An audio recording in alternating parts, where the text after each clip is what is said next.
Hi, hello, good morning mga tita. Today magluluto tayo ng tender juicy spare ribs mga tita. Ang sarap nito at hindi umay ang lasa. So kailangan natin ang spare ribs natin. Kailangan din natin ng crushed ginger, ng laurel, ng leeks or yung sibuyas mo mga tita at ice water. So sa kumukulong tubig mo mga tita, i-blanch mo lang yung karne mo, yung spare ribs mo at ilagay mo agad siya sa ice water mo para maging firm yung karne mo. I-slow cook kasi natin yan siya mga tita kaya para hindi humiwalay sa buto niya yung mga karne niya, ganyan yung gagawin natin. Gamit ang pressure cooker ko mga tita, dito ko pinapalambot yung karne ko. So ilagay mo lang yung karne mo, yung ginger mo, yung laurel mo, yung leeks or yung sibuyas mo. Tapos lagyan mo din siya ng tubig mga tita at lagyan mo din ng cider. So dito mga tita, onti lang ang nilagay ko kasi sa pressure cooker na to mga tita, hindi nauubos yung tubig niya ba. Maiiwan yung mga juice niya. So ganyan lang siya mga tita, 'di ba? Onting tubig at onting cider lang talaga. At i-close na natin siya. Simulan na natin yung pagpapalambot sa kanya at habang nagpapalambot ka, i-prepare mo na yung salad mo mga tita. Ang gamit ko palang gulay sa salad ko ngayon mga tita is tomato, leaf lettuce, cut onions, tapos gumamit din ako ng apple at red cabbage. Ito kasi sa tingin ko yung nababagay ngayon sa luto ko. Pwede kang gumamit ng kahit na anong vegetables na gusto mong mga tita as long as yun yung magugustuhan mong kakainin ha. Kapag gumawa ako ng salad pala mga tita, pinipicture ko kung anong magiging itsura niya kasama yung main dish ko ganon. So at ayan na tender na natin yung karne natin, luto na siya. So tingnan natin kung anong itsura niya. O 'di ba? So madami pa rin siyang soup mga tita. Tapos tingnan natin yung karne mo. Dapat ganyan lang siya mga tita, hindi siya masyadong yung malambot-lambot talaga kasi baka malaglag siya at maghiwa-hiwalay dun sa buto niya, pangit 'di ba?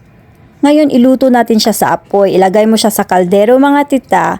Tapos, paghiwalayin mo siya doon sa soup niya. Yung soup niya mga tita, wag mong itapon ha. Tapos, lagyan natin siya ng pond's mga tita. Ano to siya? Japanese soy sauce. Kung wala ka makita sa supermarkets nyo, malay mo baka nandoon sa mga internet shop, 'di ba? So, magtingin-tingin ka na lang. Ito talaga mga tita, masarap na to kahit yung pond's lang ang gamitin mo, okay na siya. So, lagyan din natin ng mirin mga tita. Tapos, lalagyan din natin siya ng lemon juice. Oo, kung wala kang lemon juice, pwede na sigurong gumamit ng kalamansi. Pero, lemon juice kasi ang gamit ko. Parang ito kasi yung masarap. At saka yung roasted garlic mo, ilagay mo na rin mga tita. Pwede kang gumamit ng kahit anong garlic. Pero sa akin kasi, parang mas mabilis yung roasted garlic. Kaya yun yung nilagay ko. Tsaka yung dry sili mo. Tapos mga tita, pakuluan mo lang yan siya.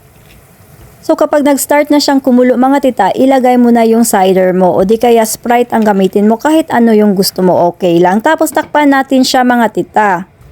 Siguro mga 3 minutes sa medium fire mga tita para mag-a-absorb talaga sa karne yung lasa niya. Tapos after na mga 3 minutes mga tita, buksan mo siya. Baliktarin mo yung mga karne mo mga tita kasi yung sa kabila niyan, onti lang kasi yung sabaw mo, walang lasa. Kaya dapat binabaliktad-baliktad talaga siya. At habang binabaliktad mo yan siya mga tita, wag mo nang takpan. Hayaan mong yung sauce niya magi-sticky.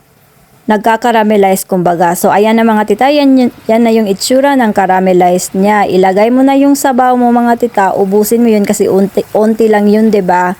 Tapos takpan mo ulit siya mga tita ng mga 3 to 5 minutes hanggang sa umuunti yung sabaw niya. Mga tita, malambot na yung karne natin kaya hindi natin kailangang hinaan yung apoy natin. Medium ang apoy natin mga tita, wag yung masyadong mahina ha kasi hindi magkakaramelize yung sabaw mo kapag hinihinaan mo yung apoy mo. So ayan na siya mga tita, kapag ganito na yung itsura niya, marami na siyang bula, 'di ba? Naghahalo na yung mantika ng karne mo at yung sauce mo. Tapos na yan siya mga tita. O 'di ba, ang sarap-sarap na ng lasa, ganito na yung itsura niya kapag luto na yan siya. At baka kasi mga tita, dyan ka lang nakapokus sa ulam mo. Siguraduhin mo na luto na yung kanin mo kasi 'di ba mahirap na gutom ka na wala ka palang kanin sa kusina. At syempre, punta na tayo sa preparation mo mga tita. Ayan na yung mga salad mo. Gandahan natin yung preparation mga tita. Ang ganda ng kulay ng salad natin, 'di ba? Bumabagay yan siya sa main dish mo mga tita. Kapag maganda yung itsura ng pagkain mo, sa tingin ng mga kumakain, mga pinaghahandaan mo, masarap din yan sa tingin nila mga tita kahit hindi pa nila natitikman yung lasa. So sa mga mahilig sa sabaw-sabaw nito, Onti lang talaga ang sabaw nito kasi hindi siya masarap kapag madaming sabaw. So tingnan natin yung karne natin mga tita. O diba, malambot na siya. Super sarap niyan mga tita. Hindi ka talaga magsisisi kapag ito yung pinagluluto mo sa iyong pamilya. So sana matry nyo rin ang recipe na ito mga tita. Maganda din to kapag meron kang bisita. Parang kumakain talaga siya sa restaurant, diba? So thank you for watching my video mga tita. Bye bye!